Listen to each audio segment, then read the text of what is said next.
What a wild story. Yeah. What a crazy story. Let's see if I can get this. Okay, good. Wonderful.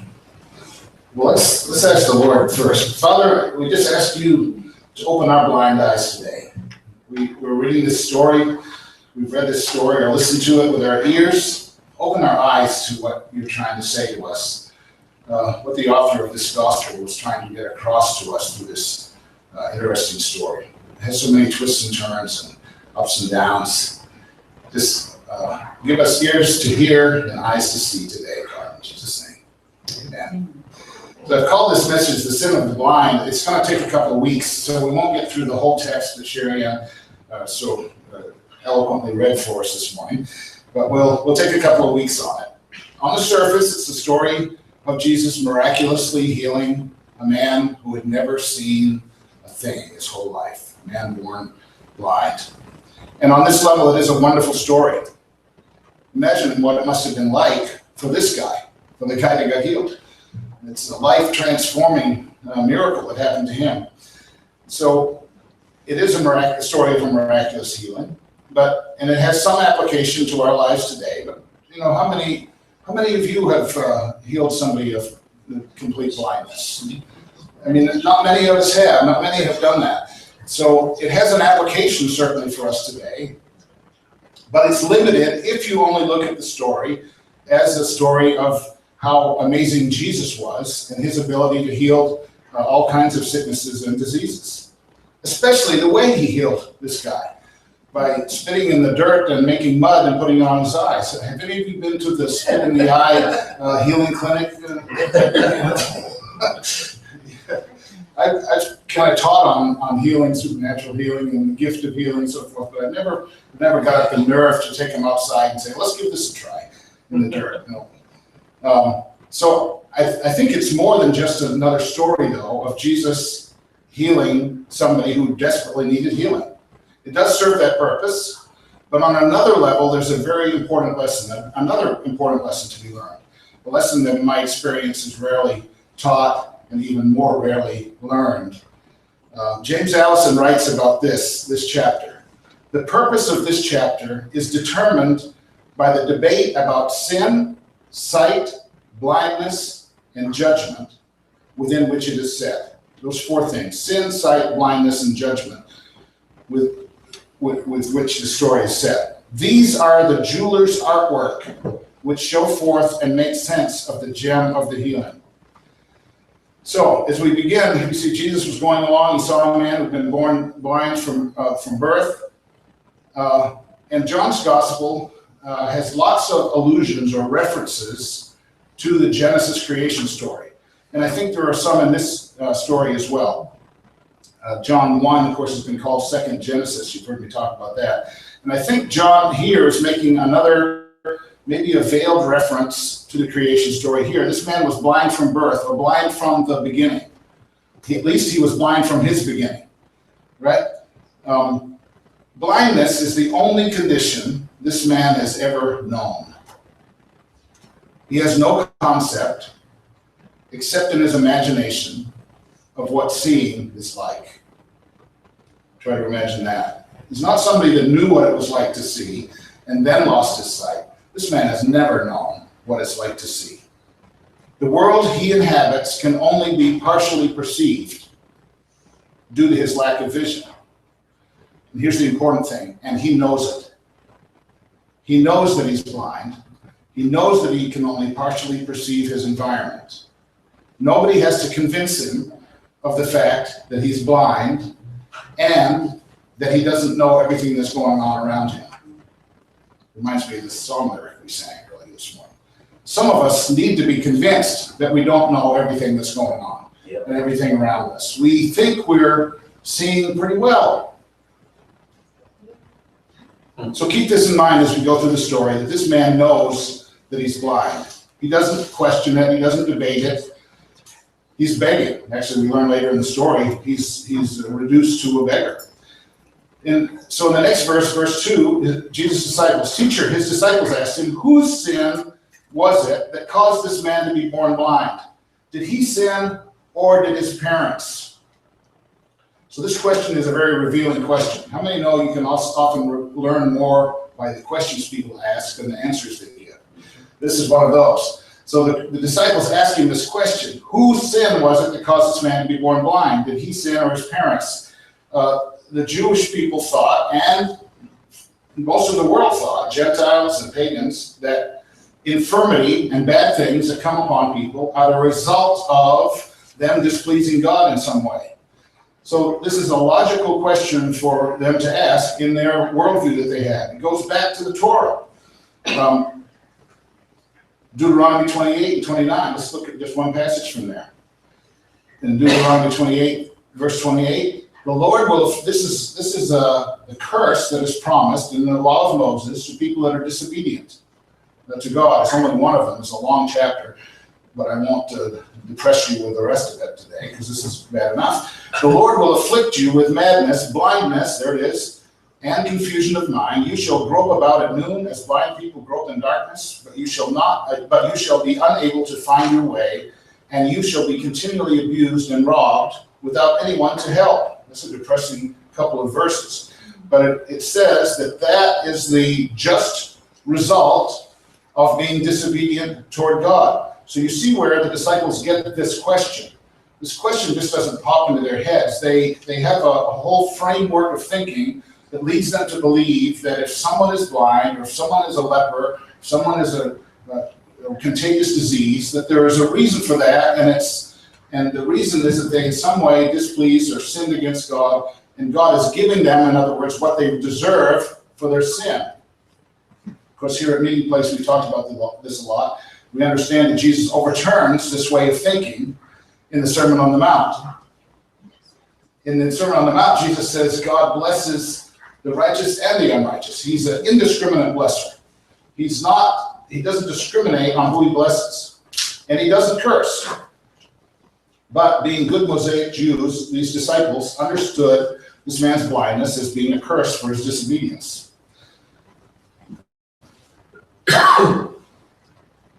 Now, what's really important to catch here, and it's not in the story, is that this man's blindness, which was perceived as a curse from God, made it so he could no longer be a full member of his faith community.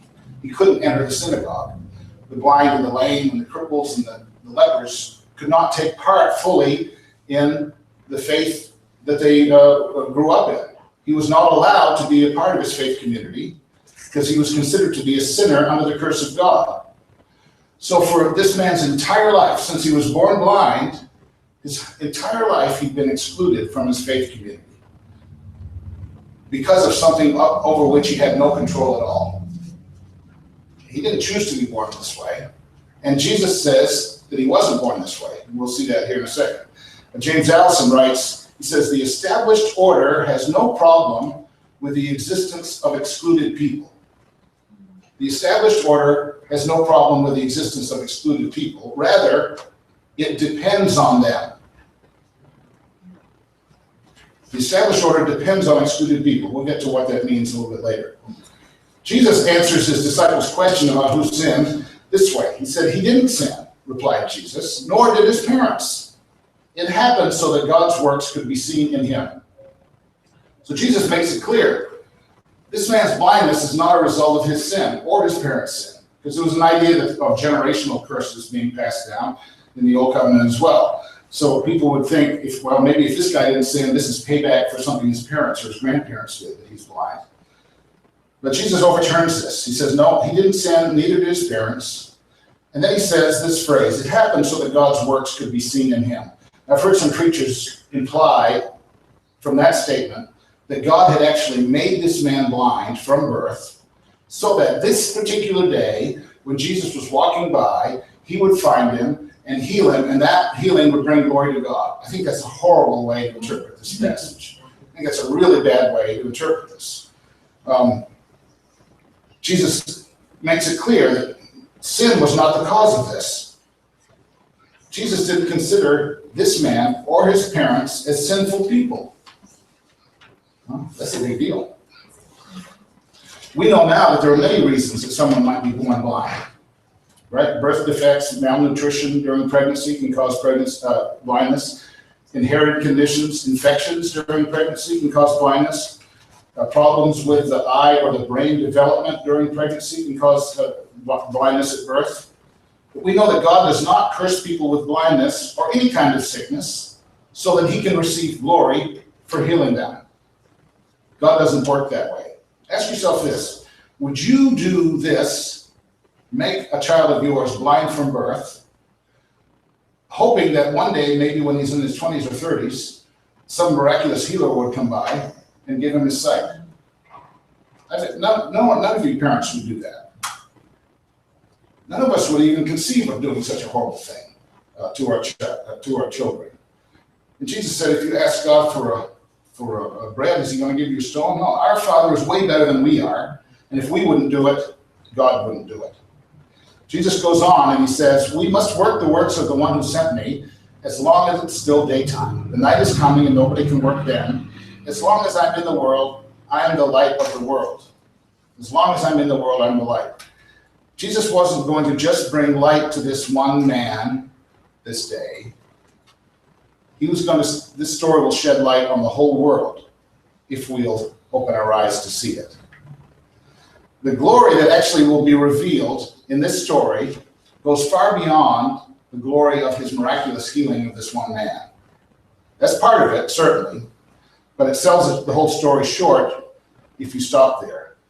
The entire story is a revelation of the glory of God, not just the way it begins with the healing of this man. Otherwise, we really wouldn't have needed verses 8 through the end of the chapter. We could have just had an account of this healing, right? But John, in his wisdom, does the whole rest of this story. He records for us the whole rest of the story. In John 5, a few chapters earlier, there's another account of Jesus healing somebody. He was the account of him healing the invalid at the pool of Bethsaida. That was also on the Sabbath, and this one is on the Sabbath. And then in John 5, when he was questioned about healing the invalid at the pool, Jesus said this: my Father is still working, and I also am working. So what he keeps saying, isn't it interesting with it? When Jesus heals on the Sabbath, he keeps referring to work, that he and his Father are at work on the Sabbath. Hello? Twice now, when he heals someone on the Sabbath, in response to criticism, he says that he's working, and his Father is working. And there'll be a time when they can't work, but while we're here in the world, he's going to work. See, there was a theological debate, and there still is a theological debate today, whether God finished all of his work of creation at creation, or whether he continues to work. Jesus claims clearly that God is still working, and he demonstrates that by healing this man on a Sabbath. The debate is basically, is God a deist? In other words, does he set things in motion and then retreat off to heaven and just watch it unfold? Or is he actively present and working in the world? Or another way to pose the question is this: is God subject to the Bible, or is the Bible subject to the Word made flesh? In other words, the Pharisees here are holding to the law of Moses that said God created for 6 days and then he rested. They are trying to imitate that God by resting always on the Sabbath. But Jesus seems to keep working on the Sabbath, and he heals this man. So the question really is, who will be subject to who? Will God be subject to the Bible, or will the Bible be subject to God? And Jesus, in this case, seems to tell us the Bible will be subject to him, the Son of Man, the Son of God. So he heals the man. In verse 6, with these words, he spat on the ground and made some mud out of his spittle. He spread the mud on the man's eyes. Off you go, he said, and wash in the pool of Siloam, which means sent. So he went off and washed, and when he came back, he could see. So here's another allusion to the creation story. Man was made out of what in Genesis? Dust, right? From the dust of the earth. So Jesus, why do you suppose he chose to heal this man this way, this time? Because he'd healed people with a word. He'd healed people by commending their faith and said, your faith has made you whole. He healed people. The woman with the issue of blood just got close enough to touch him, and her faith was able to activate, and she became healed. But in this case, he doesn't heal this blind man that way at all. He heals him by taking his saliva and putting it together with the dust of the earth and putting it on his eyes. What is he doing? He's saying this man has not been fully created yet, but I'm going to complete that creation. On the Sabbath, when you guys don't think I should keep working, this man hadn't been fully created. You've never seen. He completes this work of creation in this blind man, and he's also setting us up. Those of us who are reading this story, he's setting us up a little bit. He's getting ready to open our blind eyes to something that's been all around us since the beginning, but we haven't been able to see it. Just as this man had been blind since his beginning, and there were lots of things he couldn't see, things he couldn't perceive in the environment that he lived in. But humanity as a whole has been blind to certain things in our environment. Jesus sent the man off to Siloam to wash. It's a ritual pool. Reminds us of baptism. And then the man comes back seeing, but he doesn't yet see Jesus. It says he came back, but he hasn't seen Jesus yet. We can tell through the rest of the story. So here's a quick overview of the parts of the story we'll be touching on. First, the healed man's neighbors notice that he's healed, but some don't recognize him. That's curious. Then they take him to the Pharisees. He was healed on the Sabbath, and a division arises between the Pharisees over this healing. Then the Pharisees called the healed man's parents, and the parents testified that their son had actually been born blind. That was what the dispute originally was. Then the healed man's parents fear being put out of the synagogue, and then the Pharisees interrogate the healed man a second time and cast him out of the synagogue. This is just a quick overview of what we'll be touching on. In verse 8, the neighbors and those who had seen him before as a beggar began to ask, "Is this not the man who used to sit and beg?" Some were saying, "It is he." Others were saying, "No, but it's someone that looks like him." And he kept saying, "I am the man." Hey, I'm he. You guys are arguing. I'm the guy that got my sight back, and you guys are arguing whether I'm me or not. I am the man. The healed man knew who he was. He knew that he had been blind. There's no debate about that. And he knew that he no longer was. But as long as the man's community understood him to be a sinner and kept him from full inclusion in their community, they had recognized him and they were comfortable with him. When Jesus comes along and says, "You're not a sinner," and he opened his eyes, you can expect some disagreement in your community over whether that was a good thing or not. Some won't even recognize you anymore. In other words, when Jesus says you're not a sinner and he opens your eyes to that fact,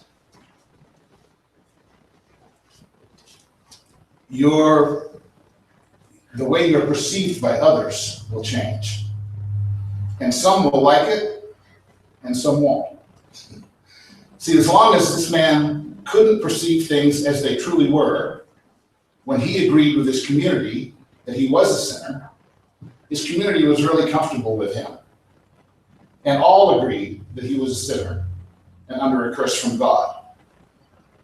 But then when his eyes were opened, and it was in response to Jesus' declaration that he wasn't a sinner, some of them couldn't even recognize him anymore. And people won't recognize you sometimes when God opens your eyes to certain things. Can I get a witness to it? Yeah. Okay. Then they take him to the Pharisees. His community, who has had a disagreement over this whole thing, takes him to the Pharisees because it's on a Sabbath. They brought to the Pharisees the man who had formerly been blind. Now it was a Sabbath day when Jesus made the mud and opened his eyes. The Pharisees also began to ask him how he had received his sight. He said to them, "He put mud on my eyes. Then I washed, and now I see." Some of the Pharisees said, "This man is not from God, for he does not observe the Sabbath." But others said, "How could a man who is a sinner perform such signs And they were divided. What am I saying? They were divided. They were divided. Yeah, the Pharisees became divided over this. Observance of the Sabbath was a boundary marker for the Pharisees. It was a boundary marker. And if you didn't observe the Sabbath, you were outside the boundary. If you observed the Sabbath, you were inside the boundary. The Sabbath observance, in other words, was used to determine whether someone was of God or not of God. But this healing creates a division among the Pharisees because it happened on the Sabbath, and it was a good thing, which should come from God, right? But because they have a division among themselves, they can't yet take action regarding Jesus. They needed to have unanimity in this council to take action. See, the Pharisees are really concerned about drawing lines. Who was of God, who was not of God, who was one of them, and who was not one of them, who was godly, who was not godly, who will they include and who will they exclude. This is actually how they sought to clarify the vision for their community.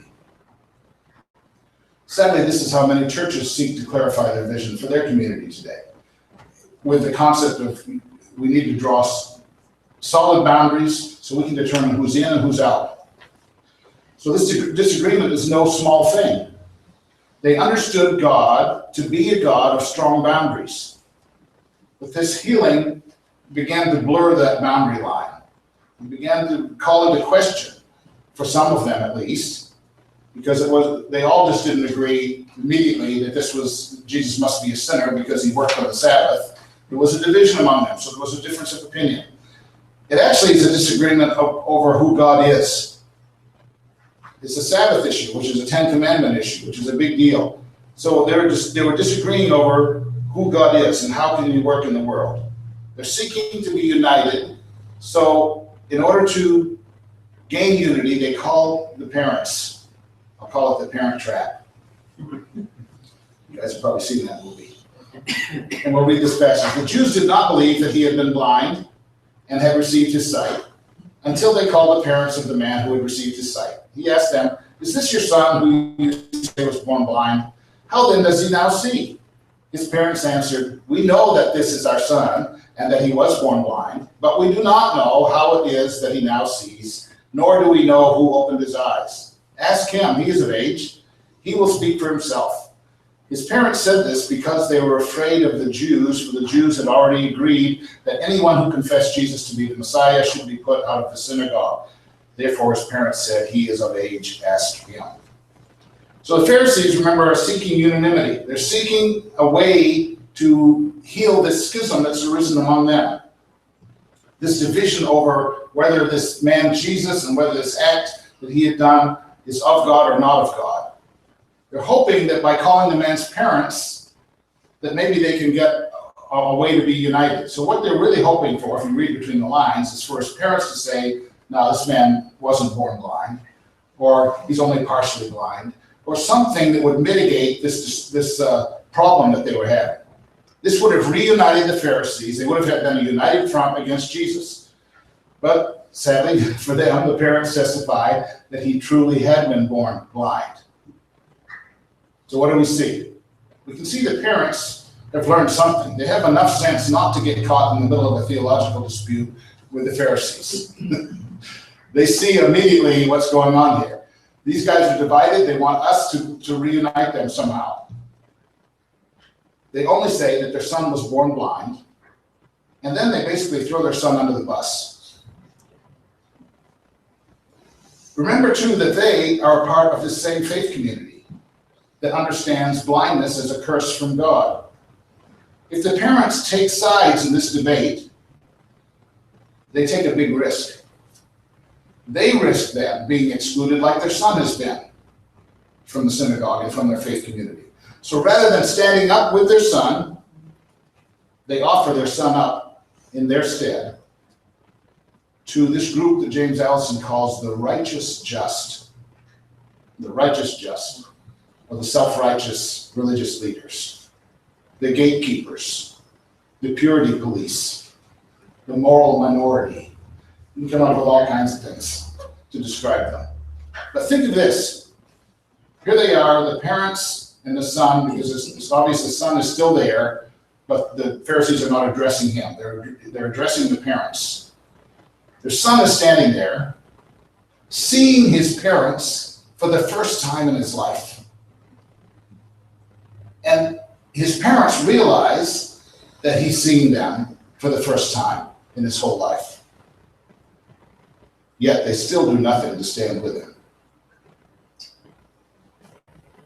They still just say enough to get out of the room, to save their own standing in their faith community. Writer Andre Ray writes this of this: "What is becoming obvious is that many people were deeply touched by Jesus and inwardly believed in him. But there was another power that kept them from openly acknowledging him. This is made plain on a number of occasions. This social power is a contagious mimetic cycle that intimidates and threatens people. In a world of deception and illusion, the fear of exclusion keeps people bound in its own cycle. It is the secret power that Jesus is in the process of exposing." So this first attempt to resolve this disagreement between the Pharisees fails. They were hoping to get the parents on their side one way or another so that they could have resolved this. So then they bring the blind man back before them. And it's very much like a courtroom scene. And in this verse, they up the ante. They go up to using legal language. So verse 24 says, "So for the second time they call the man who had been blind, and they say to him, 'Give glory to God. We know that this man,'" referring to Jesus, "is a sinner."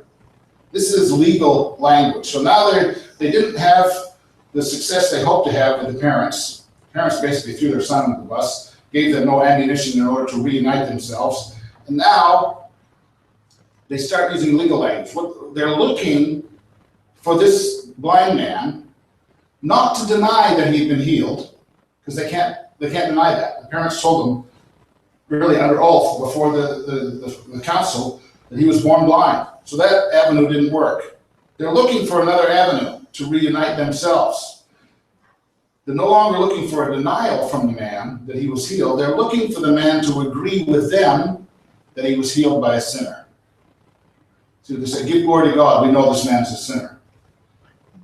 In other words, they're asking the healed man not to deny his healing, but to agree with them that he was healed in some evil or demonic way, by some evil or demonic sinner. Give glory to God by throwing Jesus under the bus. That's basically what they're saying. They're saying, "You can keep your healing, but we need you to validate our claim that Jesus can't come from God because he did this work on the Sabbath." Now, I don't know if you thought about this, but this is a huge offer for this man. It's a plea deal. You know how sometimes when in court, somebody's taken to court and they don't have quite enough evidence to convict, so the DA comes to the accused and offers them a deal. People will often take the deal because it means they will have to admit some sort of guilt, but they'll have a reduced sentence as a result. This guy had spent his entire life as an outcast from his faith community.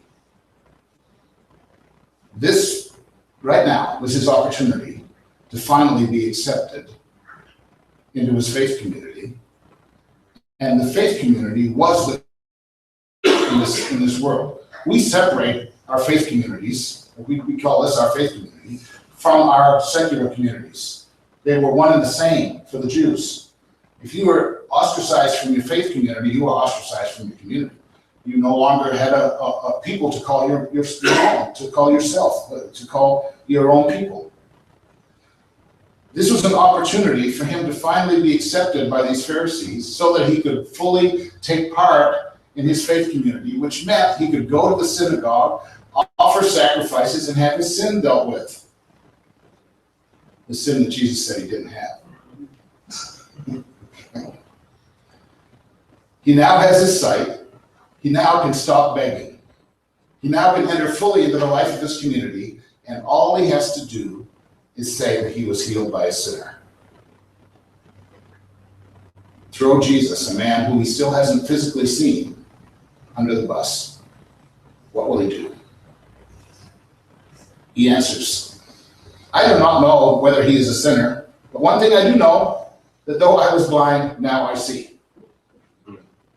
There's a brilliant answer. He shows a complete lack of concern for the theological debate that the Pharisees are trying to resolve. He just isn't going to go there. He feels no obligation to make a moral judgment against Jesus. That's what they're asking him to do. They're asking him to make a moral judgment against Jesus who had healed him. He simply states the incontrovertible fact of the absolute goodness of what's happened to him. He recognizes that, I don't know about that guy, but what he did was good. For this guy, is a very risky response. He's not playing ball with the gatekeepers. He rejects their plea deal with this answer. He does not resolve their theological dispute for them by calling Jesus a sinner. He simply states the glorious truth of what Jesus did for him. And I wonder if when the man said, now I see, if it had a double meaning. That he could physically see, but that he also could begin to see something even bigger going on. So the Pharisees are foiled again. They didn't get the response they needed to unite themselves against him or against Jesus, so they have to punt. They say to him, what did he do to you? How did he open your eyes? So they're grasping for straws. They can't deny that the man was healed. The parents took that play away. They don't have that option. They can't get the man to agree that Jesus healed him by the power of the devil. So they go back to the event, the healing itself, to try to find some clue in how the healing took place so that they could accuse Jesus. The game they're playing requires that they produce a united decision. If they could show that Jesus did something evil, even though something good came out of it, they could become united again against Jesus. This is a religious crisis that they're in. It's an impasse, a religious theological impasse that they're at. They need unanimity so that either Jesus or this man can become their scapegoat and things can get back to normal. The thing to recognize here is that the Pharisees are completely blind to this whole process that they're doing.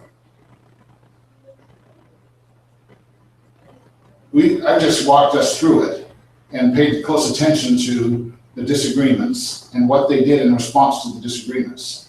But when you're in the middle of this, something like this happening, you don't realize that's what you're doing. You're driven along, like they were driven along, looking for unity because we're supposed to be united, right? Unity is a good thing. Not always. There's more going on in this story than one man's blindness being healed. The story is revealing the blindness that afflicts the whole world. Our blindness to the process by which we form our in and out groups, the process whereby we keep the status quo, the process whereby we name and shame marginalized people in order to keep our religious and political power systems in place. This is what Allison meant when he said, the established order has no problem with the existence of excluded people. Rather, it depends on them. You see that? They needed this man to continue to be someone they can keep cast out, to keep separate from themselves, because that's how they understood their religion. People that they called sinners, but Jesus does not. It's a desperate attempt to keep their sinking ship upright while it sinks. So, what do you see in this story? That's all I'm going to teach about it today, and we'll finish it up next week. Thus far, what do you guys see in this?